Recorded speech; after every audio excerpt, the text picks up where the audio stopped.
not just the competencies that the women need, because very often the women have these competencies. Perhaps what they need at times is confidence. If you are in a position to influence those decisions, make it known, communicate that. That's so important because at the end of the day, your human capital, your people, your workforce, they're the biggest assets to any organization. And when you have great talent, you want to keep it. Hi everyone, welcome to HR and Beyond, podcast where we talk about people, talent and leadership. I am beyond excited about today's topic, which is leading with purpose. We're going to talk about what each of us can do to drive the change wherever we sit, while female advancement matters, and what actually it means leading with purpose. We are even more excited to discuss this important topic with Georgette Tan. Georgette serves a number of boards and committees which focus on women and education. She is an inspiring leader who champions female empowerment and diversity and inclusion. She also works in the private sector for companies such as Mastercard and CNBC, where she holds senior communication positions. Georgette, welcome to the podcast. Thank you so much, ladies, for including me, inviting me, and welcoming me to this. Yes, I'm very excited. As I was sharing, I feel like meeting the celebrity. I'm far from a celebrity. Someone who we were following and really felt inspired with. So we really appreciate you're with us here. Yeah, quite the other way around. Thank you. Thank you for what you are doing, which is building awareness and bringing the message to everybody and sharing, because that's such an important role. So thank you. Thanks for your kind words. Georgette, you devoted a significant part of your career in the private sector, and then you made this purposeful shift to non-profit organization to champion women and equality. I'm wondering what sparked this commitment for you? It wasn't a difficult decision. Let me start by saying that. And you're absolutely right. I did have a wonderful career first, actually, in the public sector. Then I moved to the private sector. And it was a natural progression for me to move from public to private to then people, the people sector, the nonprofit sector. I guess I was fortunate in that in my last job before I took retirement, that I had an opportunity to get involved and to drive the CSR efforts of the organization.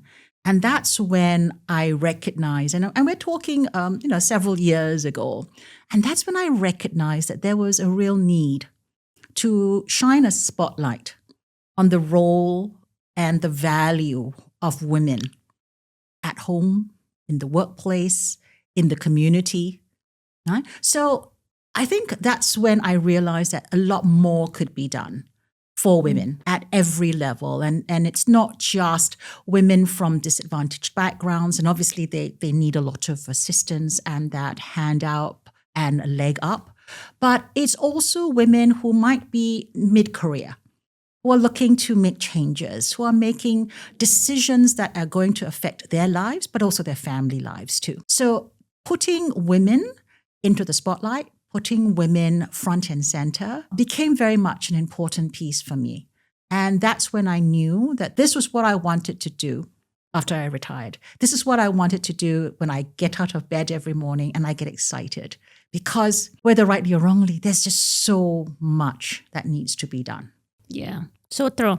So as I was listening to you, because my question was about leading with purpose. Sure. Yeah. So I would say that your purpose is helping and empowering women. It is that. It is definitely helping women to discover for themselves their role, recognizing that they have value, that they can make huge contributions. And we need women to recognize that. But we also need the broader community, which includes the men, the male allies, to be part of that ecosystem, to understand the value that women play, whether, again, at the workplace, in the community, and certainly in the homes. So yes, I guess my role was very much to help bring that spotlight, to help bring the message, to help maybe speak up for women who may or may not be able to speak up for themselves. So I am very fortunate in that the organizations on the boards that I serve on do just that. They provide the platforms and the opportunities for especially young women who may come from less advantaged households, but who need help. But it's not just them, it's others. Women who may be, going into their first jobs, who are trying to decide what role they have and what jobs they want to take, and how they're going to then also contribute to the broader community. I'm lucky, I'm fortunate in that I get to do what I love to do. This is so inspiring. I'm just curious, it's clear it's important for women, but from the society or community perspective, you mentioned that it is important. Why is this important? It's not just about women helping women or women helping themselves. It has to be, like anything as part of the equation, it has to be balanced. Right?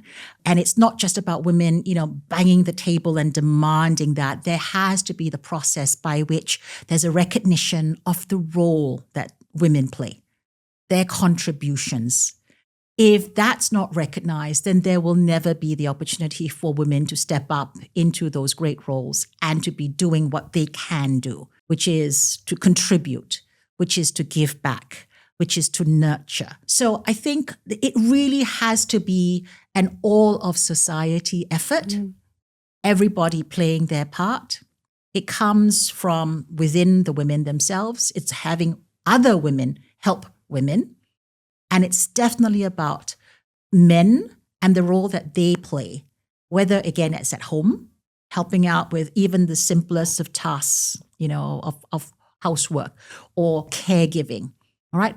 Or in the workplace where they can put forward women for promotions. They can speak up. They can give women opportunities to shine, to demonstrate that they have the competencies, right? And it's not just the competencies that the women need, because very often the women have these competencies. Perhaps what they need at times is confidence. It's a combination of building that competence, right? And that's obviously a function of education and the opportunities. But the confidence comes from the environment and comes from within. Yeah. How would you, in Singapore context, I think it's pretty developed when it comes to equality in the workplace, opportunities, access to education. How would you assess the situation now and probably how it evolved in the past decade? Because you've been in this topic for a number of years. I've seen a few cycles, yes. Yeah. Look, I think it's gotten a lot better. The whole women's space has evolved. This was, particularly from HR perspective, this wasn't something that was front and center 35, 40 years ago. But it is very much front and center these days. It is topical. I think there's enough research and empirical evidence to show the importance that women play as part of a diversified and a diverse workforce, bringing in different experiences, bringing in different thought processes, a different mindset. So there's definitely that progression. We see that. I think education has played a huge role in allowing women, again, to develop themselves, develop their voice, build their confidence, and then lead the way, but then also clear the path for other women. So, yes, I think there has been progress. I've seen it certainly in the last maybe 15 to 20 years. A lot more front and center. Companies recognize that. Organizations recognize that. Women can be a formidable piece and part of an HR strategy and a talent strategy. But I think there still is work to be done. We know that certainly at the highest levels, at the board level, at the CEO level, there could be more women who could be given the opportunities to step into the role. It's a demand and supply situation, right? We can build and we can work at the supply end to train women, again, to build their confidence, to provide them opportunities. But there has to be the demand on the side of the organizations to give those opportunities, whether it is to be giving them roles, in P&L roles to demonstrate, their capabilities, to have them lead different departments, divisions, projects, right? Open up offices, new development markets, all those things, to take senior leadership C-suite roles. And then also, obviously, have women at the board level, at the level where they help decide the decision, strategy, and direction for an organization that they serve on. I've also seen a lot of cases and here as well, when somebody becomes a mom, right? This is like additional layer or barrier more for them to overcome in order to lead. So, but at the same time, this concept does not apply for men. I'm curious from the organization perspective, have you seen any also progress in that regard? Again, I think there has been progress. Mm-hmm. I think when you, and this comes from research, we've seen that, particularly the younger generation of men, that cohort of men perhaps are a little bit more in tune with understanding that they have a pivotal role in the household.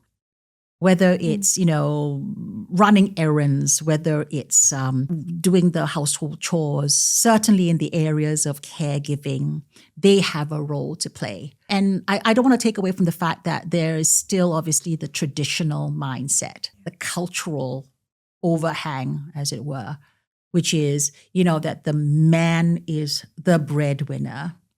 And for the woman, her role is to be caregiver and nurturer and to take care of the household. We still see that. We still see that, unfortunately, even with the younger girls that we work with at UWS, and we speak to their parents will actually say, well, for our daughters, we would like them to be having a job that allows them to come home early. Mm-hmm.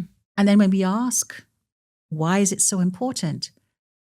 The answer is so that they can take care of the family, so that they can cook the meals, right? So they want the come home early, balanced lifestyle because it's about taking responsibility at the home. When we ask the same question of what do parents want for their sons in terms of jobs, they say, well, it's about making money. It's about getting ahead in their career. Why is that so important? Because it goes back to that traditional mindset. The men, the males, are the breadwinners. So that's their role. So we still see some of that. It's changing over time, and I'm glad it's changing. And when we certainly recognize that there are a lot more young fathers who are taking on responsibilities, we would like more. Right? This has to be said, whether it was with young couples or older, and certainly for women who are in the workplace. It's about having an infrastructure, right? To the point of, particularly young mothers, new mothers who come into and have to work, a full-time job. But at the same time, they want to spend time with their kids. Having an infrastructure that you can rely on really makes that difference.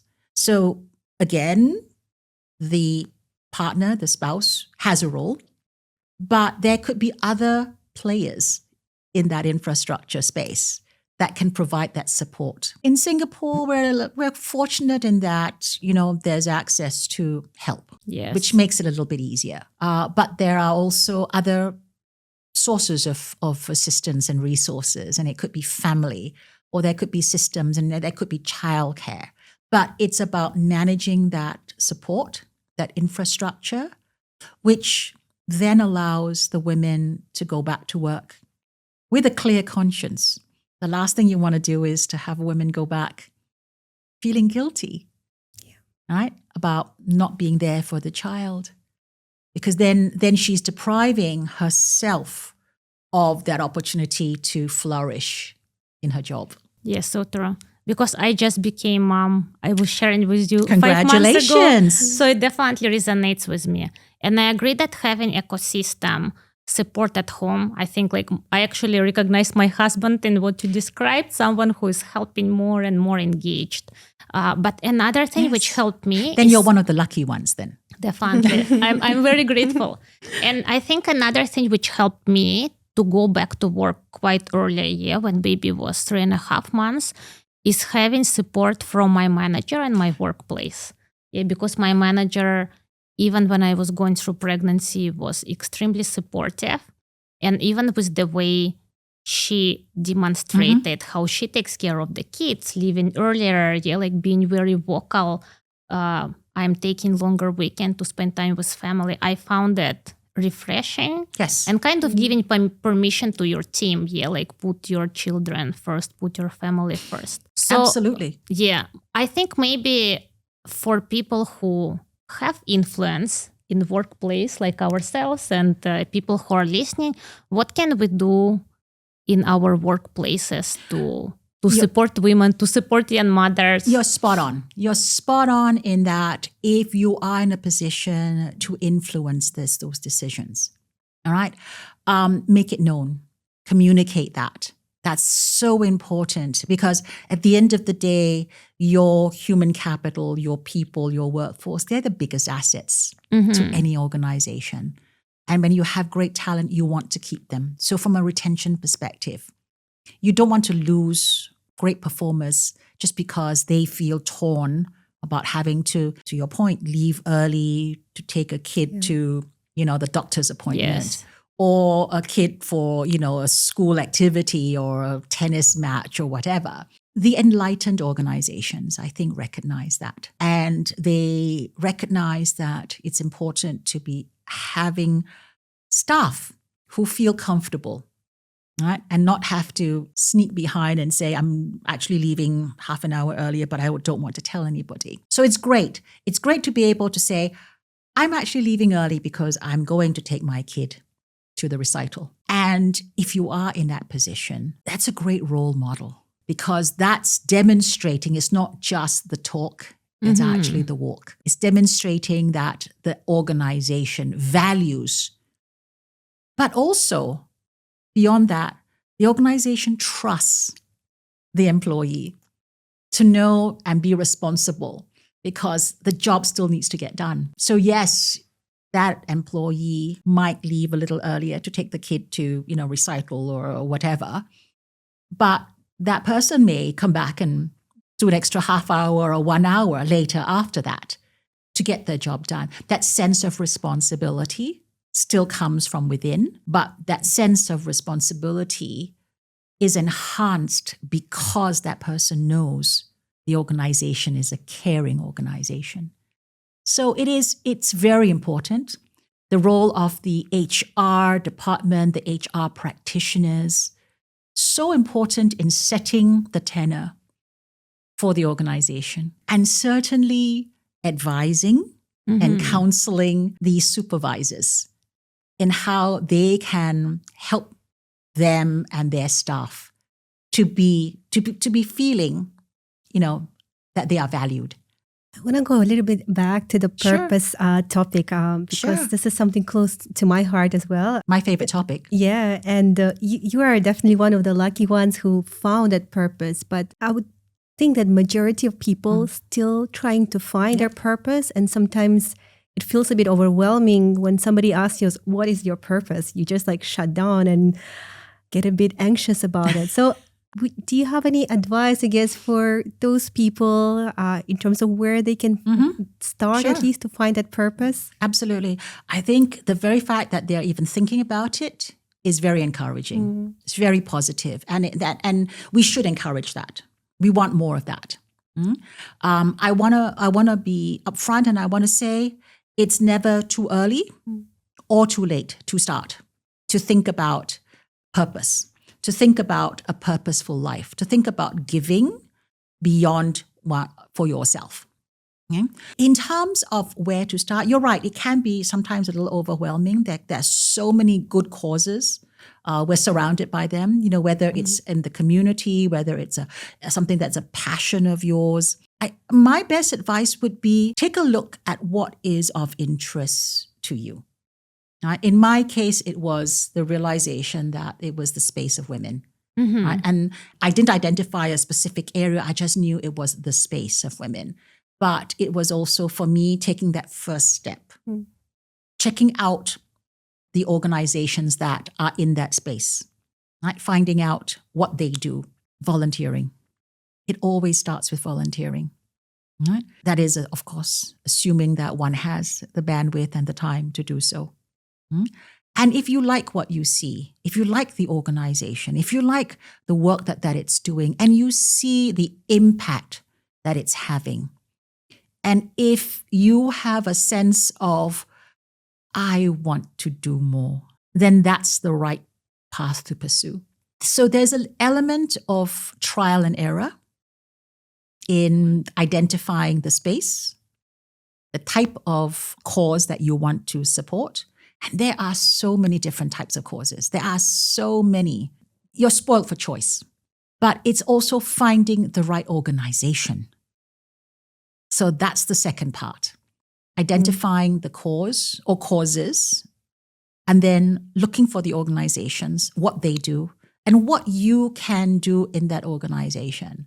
So these days, and here I want to tie it back to those HR professionals, because they have an incredibly important role, right? Because giving back is an important piece in employee engagement. It's a reason why employees trust their organization, they feel proud of an organization, and they want to stay. So the HR role in encouraging employee engagement, employee giving, is very powerful. And this is where they can help in identifying specific causes to help their staff understand what's out there, the various organizations and the causes that the organization itself supports. And that's a great starting point. So if your organization is a tech company, for example, and it may support kids understanding the digital space, providing digital literacy classes, right?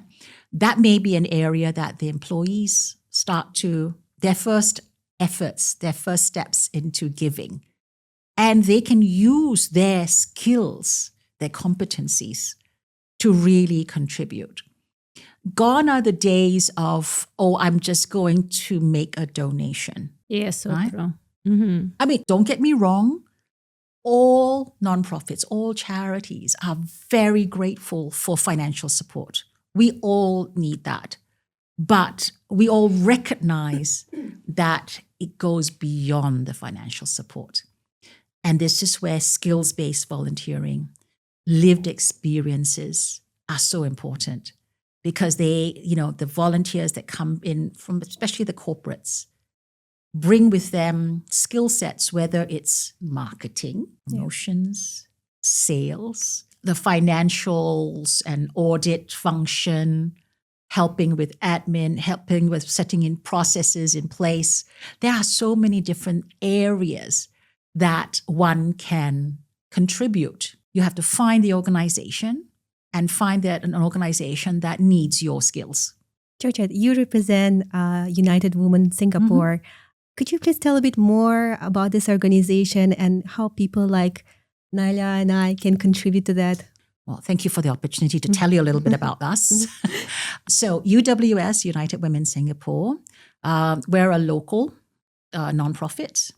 Our focus is that of women's empowerment, gender equality, and really building the pipeline for women, right? Not just to women into leadership positions, but building that pipeline so that women feel fulfilled and come to their full potential.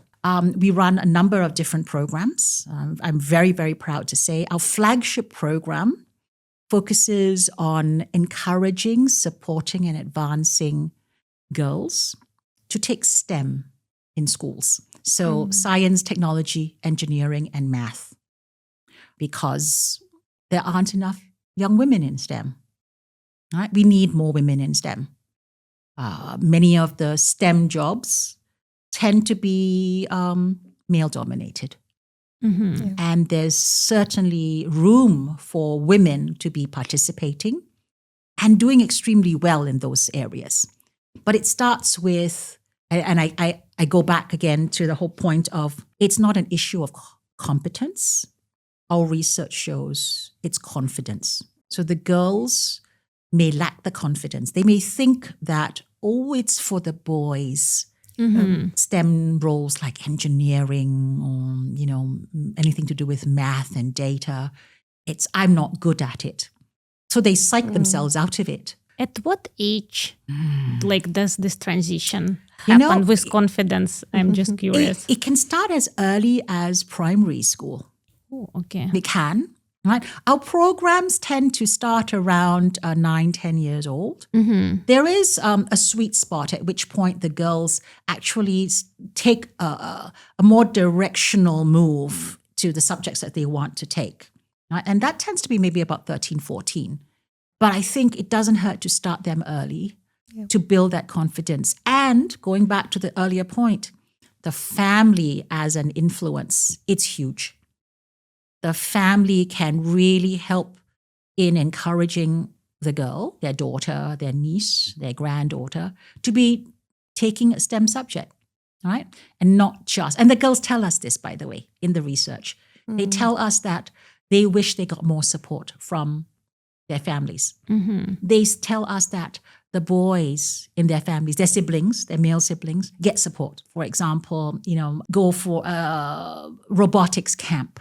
The family is supportive. But if the girls suggest it, maybe not so much.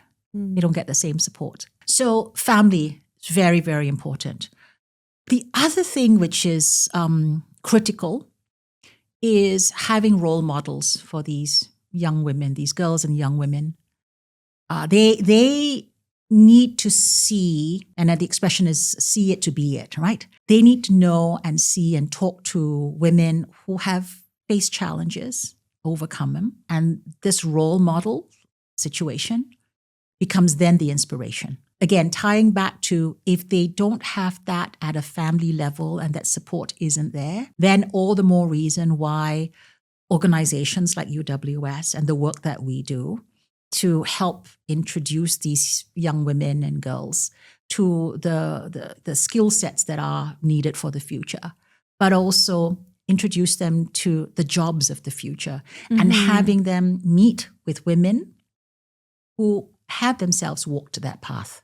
So that's what we do. Our programs go into the schools at a younger age, run experiments and workshops and teach them fun things about science and technology and all that, and help them overcome the fact that, they actually think it's boring. They actually think STEM isn't creative. So we need to help them understand that, yes, math is very creative. Technology, engineering is very, very creative.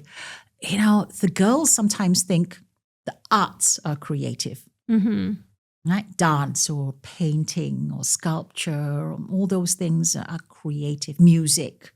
But there's, if you strip it to its bare minimum, things like music, the foundation of it is actually in STEM. It's sound. It's the repetition of notes. It's pitch. It's tone. That's science. That's math. What is dance? Dance is physiology. It's understanding movement. It's understanding flow. It's lines. It's understanding nutrition from a dance perspective and how one carries himself. There's science behind it. What's art? Art is about the blending of colors and light and dark and depth perception. That's science. So even in the arts, the foundations are that of STEM. We run a program for boys too. Oh, yes, absolutely. So while, we are definitely a women's empowerment organization, going back to the point about male allyship, we want to encourage and help young men especially understand the value that women play in their lives, right? Again, mothers, aunts, grandmas, right? We want them to understand that, manliness, or the man in the household, the head of the household, the man of the house, doesn't necessarily have to be the one that is aggressive, right? We want to teach them things like respect. We want to teach them civility, the concept of consent, understanding personal boundaries. All these are really important things that we want to help young men especially, right, understand, so that as they continue their journey, as they start relationships, whether it's with a girlfriend, fiance, future wife, and when they have their own families and they become fathers, they have that built into them, that respect, understanding civility, and understanding the value that the women in their lives bring. So we run both boys and girls programs, but it's all about empowerment. Yeah, I wish all these topics were part of usual school programs, because it's so important, definitely. We think so. So. And the people that we work with, I think they value it too.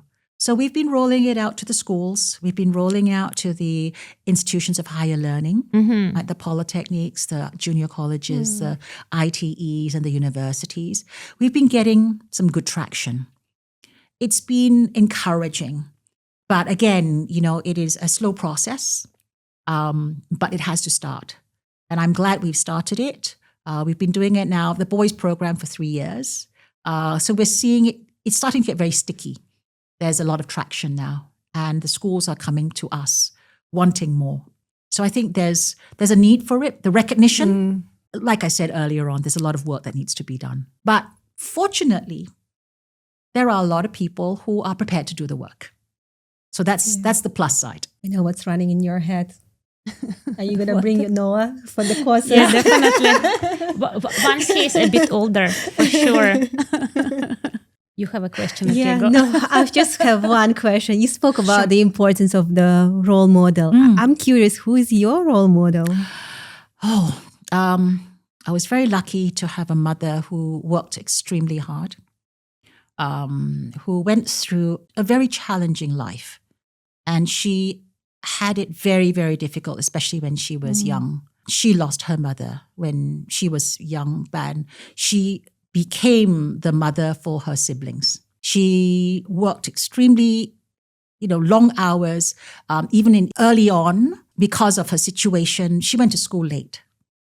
So she struggled, but she worked very hard. She became a teacher. She, one of the most noble professions. Yes. Right? And it was because of her that her siblings could go on to become doctors in the medical space. And my mother never complained. She was always supportive of her family. She was always supportive of my father. And she was always supportive of me. But she found time to do things for the community also. So she was my role model. She wasn't famous, right? She didn't have awards and accolades, but she did everything with the sole purpose of, it wasn't about herself. It was always about the people around her. It was all about giving. If there's one word that describes my mother, it was all about giving. Unfortunately, to her own detriment, because her health, right, got sacrificed. She was always about giving to everybody else. But she didn't look after her own health because of it. So yes, my mother, I think, is always going to be, and she passed away a few years ago, but she will always be my role model. As you talked about your mom, she was giving a lot, not necessarily always thinking about herself. So as you shared about your activism and what you do, I was just reflecting that in order to give, you need to be who yourself and have some inner resource to share it with others. For yourself, how do you keep this inner resource? How do you feel your glass full to share it with the rest? And I think I have always had a very supportive network. Right? I have had that infrastructure that I talked about. I've been lucky. I've worked for great companies. I've had great colleagues. I have an extremely supportive husband. My two girls, my daughters, who are now much older, have always, they've learned to be independent, right? But at the same time, they've been very much my inspiration too. I've had great help, on the home front with a helper, which then allowed me to go and do my job. But at the same time, I think I've been lucky in that respect. I've had that ability to do so. I've had great colleagues. I've had great friends who've supported me in many things. As to what I guess keeps me going, the very work that I do, right? The ability to give back in different capacities. It's very addictive. I want to say that. Once you start to give and you find that sweet spot, you find that purpose. Some people call it an ikigai. It's very addictive. You want to do more. You just keep wanting to do more. For me, getting up every day, I get out of bed and I feel like there's so much to do.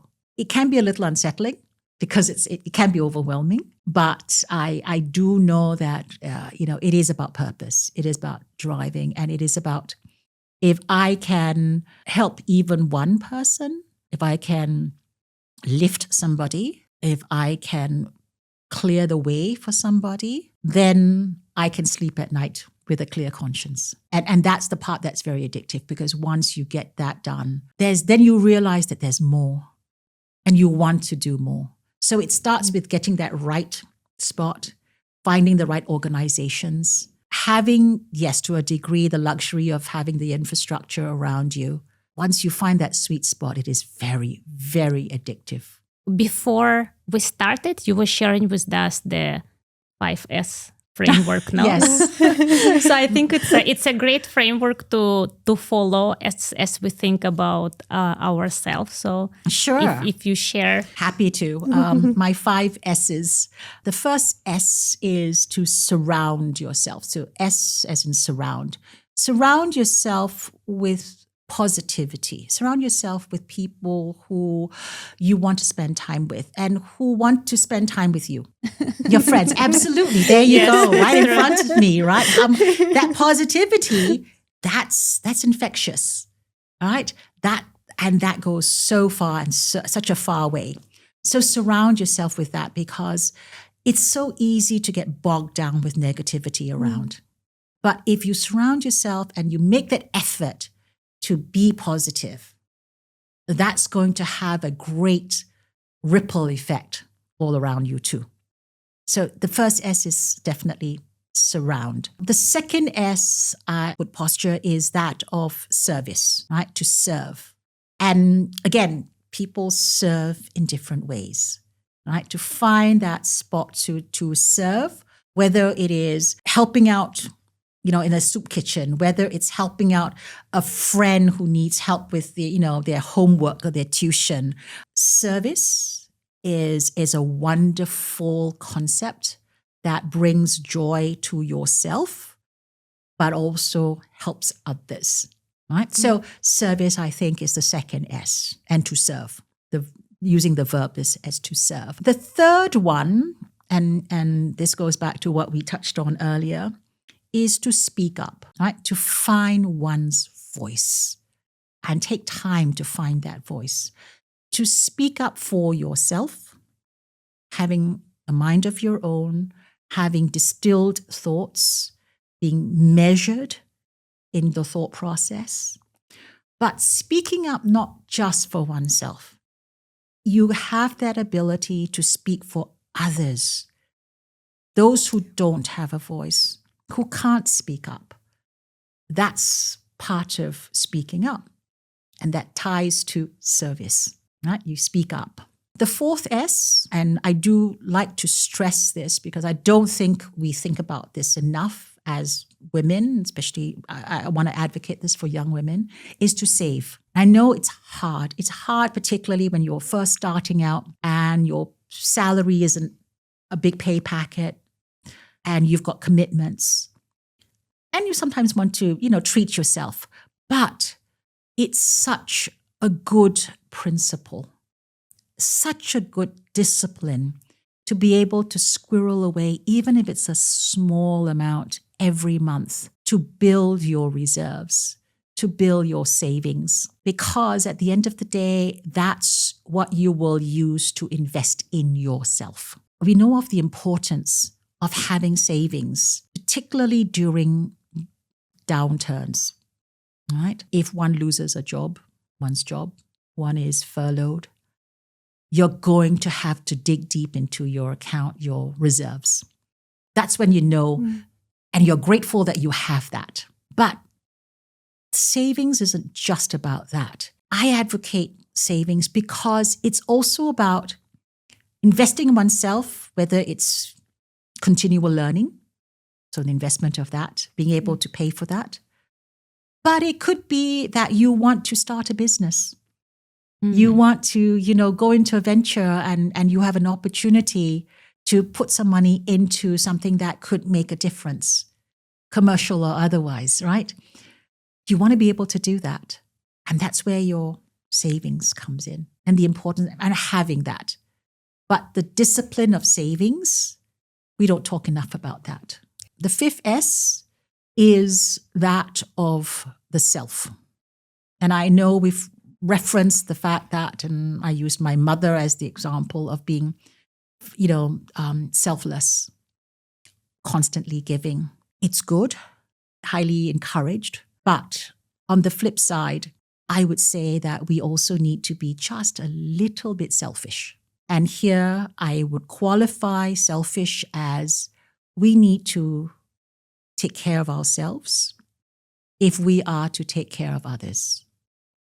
Because if we don't take care of our health, if we don't take care of our mental well-being, then how are we going to help family members? How are we going to help our colleagues? How are we going to help community, those less fortunate than others? Because if we are not in our best positions ourselves. So we have to be a little bit selfish. You have to carve out those times for yourself. The me time is very, very important, right? So those are my 5 S's, but I have learned over time that there is a +1, and the last S, you will laugh at it, but it's sleep. Yes, I agree with the small baby. The importance. Very important. Yes, the importance of sleep, rest, right? The ability to recover, to restore oneself, right? To reboot and re-energize. Sleep is so important. And I know it's hard when you're first starting out in a job or you're on a leadership trajectory and you've got those late night calls that take you past midnight and you have to wake up at 5 o'clock. It's hard. Sometimes it's seen as almost like a badge of honor, but you also have to, and I guess this relates to, you got to be a little bit selfish. You got to be able to say, I'm going to have my time to myself. I need that time. If I am going to be productive, if I'm going to be good for the people around me, the organization or the family, then I need to have proper sleep and rest, recuperate, and be that little bit of selfish. So that's my 5+1 guide with S's. Yes. I love it. Thank you so much. I felt like I'm on a personal mentoring session, and I think we were catching each of your words for ourselves. So we really appreciate you were here with us and shared your wisdom. Thank you for the opportunity. And again, credit to both of you for doing what you do, creating the time. And obviously this partnership is very important too. So well done, ladies. Thank you. You should be congratulated and celebrated. Thank you. That's all for today's episode of HR and Beyond. Please subscribe, follow, and recommend us to your friends and colleagues. We would love to hear your thoughts or questions. Connect with us on LinkedIn or send us a message. As we say in Kazakhstan, Allah, which means onward. Take care, and until next time.